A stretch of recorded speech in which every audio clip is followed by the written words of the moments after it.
maybe between the two of them, and then you guys will slide by anyway. Yeah. You're tall. Sorry, I know. It's all right. No, right here is perfect, right? Yeah, exactly.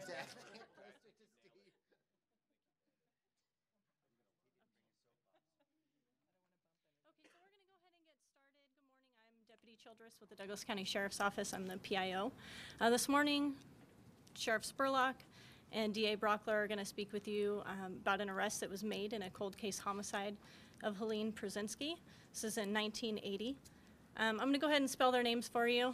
Sheriff Spurlock is Tony, T-O-N-Y. Spurlock, S-P-U-R-L-O-C-K. And DA Brauchler is George, G-E-O-R-G-E. Brauchler, B-R-A-U-C-H-L-E-R. Once they're done, they're going to take a couple questions. I'll go ahead and stop the questions, and then we're going to, we have records release forms in the back. If you have any requests or additional questions, you can email me at pio@dcsheriff.net or submit that records request form, and we'll fulfill that request as soon as we possibly can. Thanks, Lauren. And thank you all for being here. This is a, when I was thinking about it this morning, and I just got off the phone with Helene's sister, it was kind of one of those bittersweet moments, because this has been a long time, almost 40 years.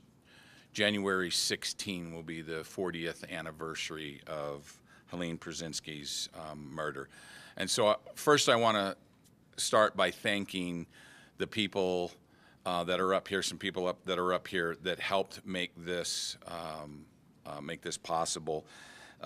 The Douglas County Sheriff's Office Investigations Unit and our cold case review team have been working on this for well over a year, and I'm going to go into a little bit more about that in a second, but Detective Shannon Jensen is the lead detective on the case. Valerie Garcia is the, we call her the supervisor of the cold case review team. This is a volunteer group that works with the cold case team to help them with the cases. And then Audrey Sipkins from the Colorado Bureau of Investigation, who's been a key player with us, helping us with this when we were working with the DNA. I also want to thank the 22 detectives. I'm not going to give you all their names. Some of them are in this room, but we deployed 22 detectives around the state and into Florida and other locations to help us get information that brought us to the arrest. So to those detectives who worked actually since Thanksgiving through Thanksgiving today, thank you for giving up your life and your family's time to do this. The Union County Sheriff, Sheriff Whitehead, has been very helpful to us, and that's where the arrest was made. Florida Department of Law Enforcement assisted us a great deal. Obviously, the District Attorney's Office, and they're going to talk about it. Colorado Bureau of Investigations, SAC Dean Phillips, and the BAU unit at Quantico helped us a great deal from the FBI.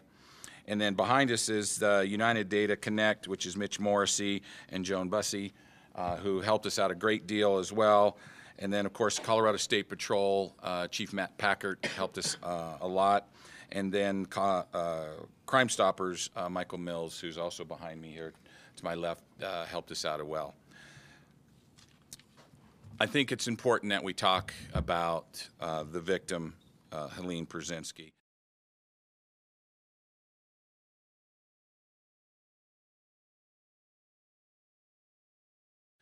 And who left college in a small little town in Massachusetts to come to Colorado to internship at KHOW Radio, and was only here 2 weeks, and was abducted at some time coming home from work, raped and murdered in Douglas County, and left. This is a young girl who was just starting her life, came to Colorado to have an opportunity to make a difference. She wanted to be in journalism. She wanted to be a part of a bigger story. She was involved in her choir at home, and from all accounts, and everyone that had anything to say about her, was just a wonderful, decent, nice young lady. And it's important that we talk about her as much as we can. Obviously, we understand that the suspect that we have in custody is going to get some attention, but the key is that we remember and we remain that we have Helene in our thoughts and prayers and her family. I think you see there's a photograph up there possibly right now that has her brother Chester, who is deceased, her grandmother Julia, who's also deceased, and then her sister Janet, who is the only one in the immediate family that's still alive, and the other lady is her grandmother Julia.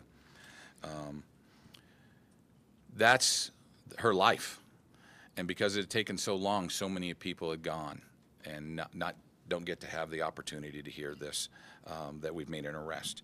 I will tell you that we started this investigation obviously in January 16,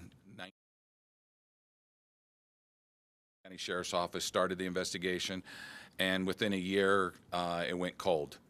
And there wasn't really a lot of work that went on it periodically, but not until about 1998 when we reopened the case, started to work on it, and developed a few more leads, but then again it went cold. In 2013, I started a cold case review team and a cold case unit along with George Brauchler, and his agency did the same thing. He's going to talk a little bit about that. And we really started focusing on cold cases and started focusing on things that we could use to help us solve these. And in many of the cases, it's DNA, it's forensic, it's technology, the newest trending technology. And that's how we got ourselves here today. I'm not going to go into great detail about that, but I can tell you that the people that are behind me and beside me played a major role. Chief Steve Johnson, who is the overall commander of the operation, really coordinated everything and kept everything moving forward as we got to this point. We had a lot of people doing a lot of work, and we had some really, really good luck, if you will. And then we had some great evidence and original evidence that was taken in by the CBI and by our office. And here we are today where we have an individual who is in custody. And we're going to tell you just a little bit more about him. He is in our jail right now. He was extradited this weekend to Douglas County. And we are in the process of getting him prepared for court.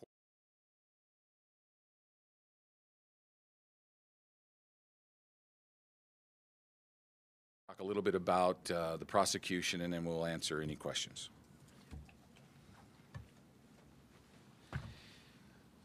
One month shy of 40 years ago, a 21-year-old girl was kidnapped, sexually assaulted, and murdered.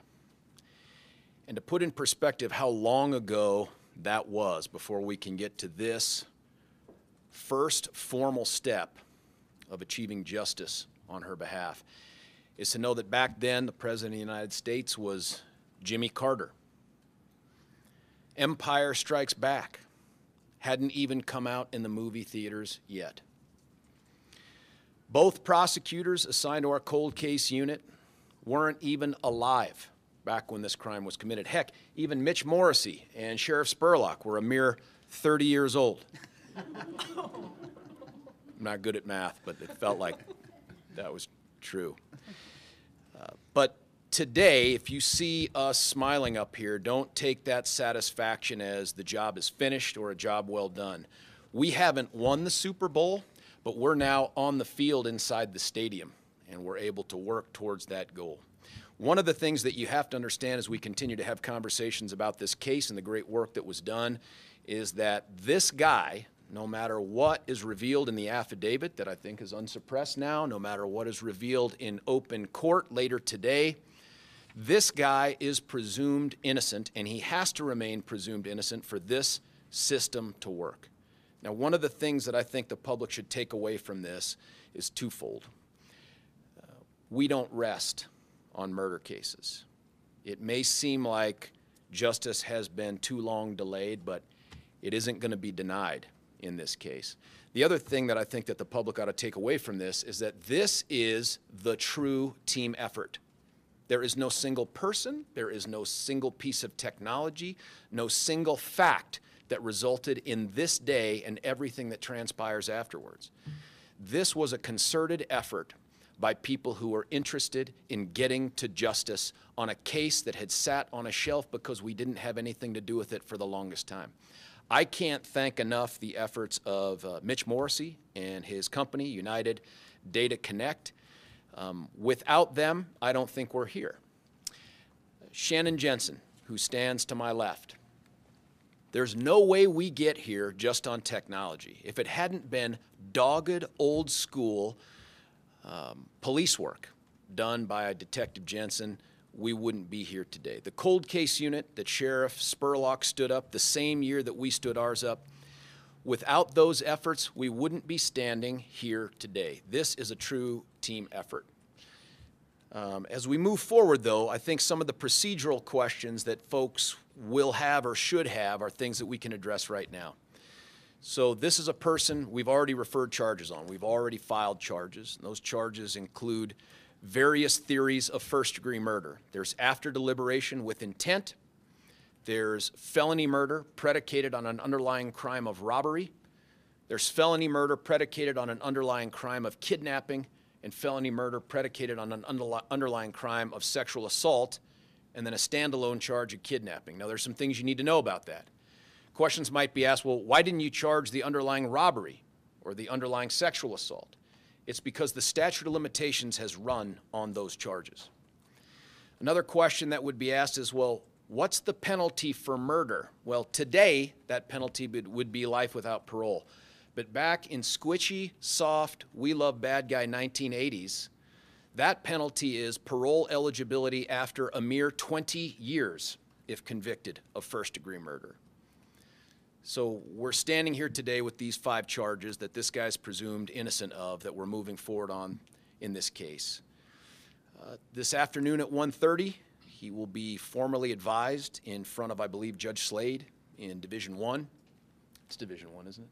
Division 1. At that time, he'll have already had the appointment of counsel. I presume it'll be the Public Defender's Office or some sort of alternate defense counsel. And then we'll get a date after this to make some decisions about the next phase, which should include preliminary hearing, after that an arraignment, and then subsequent to that, either some sort of entry of a plea or a setting of motions hearing and a trial. It is my intention that this case, having sat for 40 years, until this day, we are going to move forward with deliberation and with appropriate due diligence and haste to get to justice in this case for our young 21-year-old victim. I want to thank the guys on my team, too, that helped put this together, the victim advocates that have worked so closely with the victim advocates out of the Douglas County Sheriff's Office. I can tell you, having spoken with the victim's mother in this case, the emotions are as raw in some ways as they were 40 years ago. I think this is the kind of phone call that at some point you don't expect to get. And you know that's always hanging out there. But to hear that sound in Mom's voice was something special. And my hope is we can continue to move forward to get whatever ultimate closure a system like this can provide after a sweet, innocent 21-year-old girl has been ripped from it. Regardless of that being 40 years ago. I'm happy to answer any other questions that, you know what? I forgot to give another important shout out. Crime Stoppers. That's the real deal right there. This doesn't get done without Crime Stoppers and Mr. Mills. Their investment of effort and resources into this is the reason that we're standing here. I'm a huge, huge fan of Crime Stoppers. If you guys have any other questions, though, Sheriff, was there something else? Happy to answer questions. Or, yes, sir. I'm not even the one directing this. There's someone who's supposed to be in charge that actually knows stuff. You're in charge, and we're going to. Are you sure? Are you okay with that? Yes, sir. At the time of Ms. Pruszynski's disappearance in Englewood, there were a number of sexual assault cases that were unsolved. Is your suspect, is he suspected in those cases as well? We've investigated a number of issues regarding that. That's still an ongoing investigation. Also keeping in mind that almost all of those would have statute of limitations that would apply to it as well. But we are working closely with the Englewood Police Department just to make sure that we have all of our issues covered. Sheriff, can you talk about the aha moment? When we received a call through Mitch's office, Shannon got the call, and we were like, this is the most likely individual. When we were able to get the call from CBI and said, this is your guy, that was again, it was one of those kinds of feelings, because you've been working so long and so hard to get something, and now all of a sudden here is the suspect. It was excitement, some relief, but also, it was like, okay, now we know we have to, there's a next step, and part of that is, going through all the process that we have right now. But we were very excited and very pleased to partner with these folks and to get that particular information. What was the big break in the case that led you to him? Well, we had been working with Mitch Morrissey's company to help us connect DNA, and working in hand with Colorado Bureau of Investigations. And there was a significant amount of evidence that, as I said, was maintained and properly cared for over the last 40 years at the crime scene. And that evidence was then later turned to pointing the finger at our suspect. Can I say one other thing about that, too? There's DNA that's part of this case, a big part of this case, but don't misunderstand that it's like, hey, we just entered DNA into some voodoo database and out popped this guy. It wasn't like that. It was a combination of DNA existing, technology that was available, but then the dogged police work that was done by Detective Jensen, as well as Mitch's company, that helped put the pieces together for us to find that missing piece of evidence to tie it all together, and that's how it happened. Let me correct one other thing, a misstatement. You might have seen John Kellner, who's the head of our cold case unit, lean in to tell me. I said it was mom that I spoke to. It was sister. Forgive me for that. I think you guys probably picked up on that before I did. One other thing about the sexual assaults that may have taken place out there, obviously we don't know if they're related to this guy, but despite the statute of limitations running, look, to the extent that we're able to get to some sort of closure for people, if they were victims of those crimes, and I hope Englewood, I presume they are taking a look at this, I'd like to know one way or the other whether or not it's prosecutable or not. I think the other piece to keep in mind as this guy's identity becomes put out there through you folks is that if there's anybody here in the state of Colorado or anywhere that knew this guy at about that time, had contact with him, or anything about him at about the time of this crime, we'd sure love to know. And I want to give out the sheriff's personal cell for that. Thanks, Jerry. No, I'm kidding. It's not the personal cell, but there's probably somebody to contact, and it's not me. Yes, you can contact the Douglas County Sheriff's Office on our non-emergency line, 303-660-7505. George, can you talk about the difficulty perhaps in prosecuting these types of cases and what you anticipate the public defender to maybe say?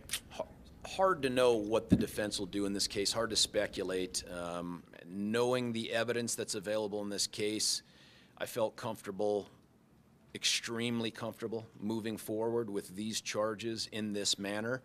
But again, we have a system that's set up to provide the maximum amount of due process for someone accused of crimes both small and large, recent and old, and this process will ferret that out. But I'm very confident with the steps that we've taken in the direction that we're heading, and more will be revealed, obviously, through either the affidavit, if you already have it, if it's been unsuppressed, and then in open court as we proceed. Yes, sir.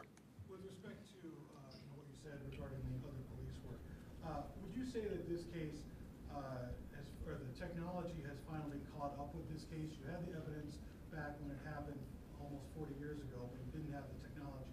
Would you say that over time the technology has finally caught up with, which allowed you guys to have this break-in? I would say the technology was an undeniable part of this case.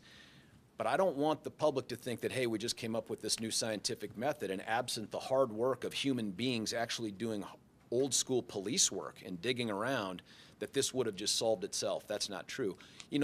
Cases like this give me hope for the future. As we continue to make these technological advances, there are crimes yet unsolved today that I have great optimism because of cases like this that we're going to end up solving. And I think the public ought to feel good about that, and I think murderers ought to be scared to death of it. Can you tell us anything about the moment Clanton was arrested? The sheriff or investigator So we were working very closely with the Union County Sheriff. We had suspect under surveillance for a number, almost 2 weeks, where the time was made for him to be arrested. He was taken into custody, taken to the sheriff's office. At that point, some processing was done. It was out without incident. We turned over the property and his scene and his vehicles over to the Union County Sheriff, and they helped us with that. And it was pretty much without incident. He was no. He's a truck driver. He parked his truck where he normally always does, got out of his truck, and was walking away from it when he was taken into custody. We're going to take one more question if there are any, and then we'll wrap it up. Before you do that, can I throw out one other thing I forgot to about the charges? Someone's going to ask, was there a death penalty in Colorado in 1980, and is this case particularly eligible for it? There was a death penalty. It looks different than the death penalty that we have now. That law was in existence back then, and of course we're going to take a look at whatever the aggravators that might exist out of that statute and apply them to this case, and we'll make some decisions moving forward, but we're very premature of that right now.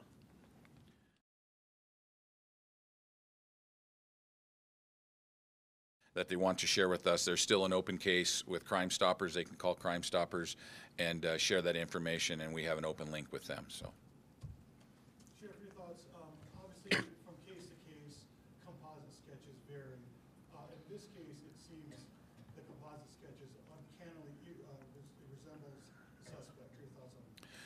you know, when I saw his first photograph, legal photograph that we could verify, and the composite, all of us sat around the table and we're like, no, that just can't be. It was incredibly so close. And I give credit to the witness that saw that, and the artist that drew it had no idea. Neither one of them had actual information about the person other than the witness that saw him. So it was unbelievable. That too was helpful to us. It kind of gave us some more movement when we were looking at this suspect early on. So it was incredibly close and of great value to us.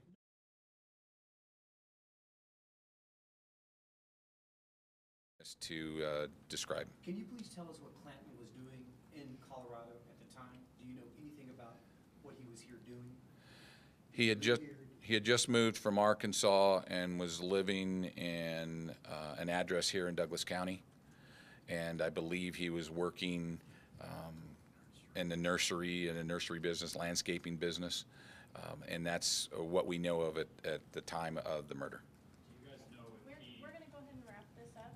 If you have additional questions, you can email me at pio@dcsheriff.net. If you'd like to request any records, booking photo, anything like that, there's a records form on that back table if you'd like to grab that on your way out.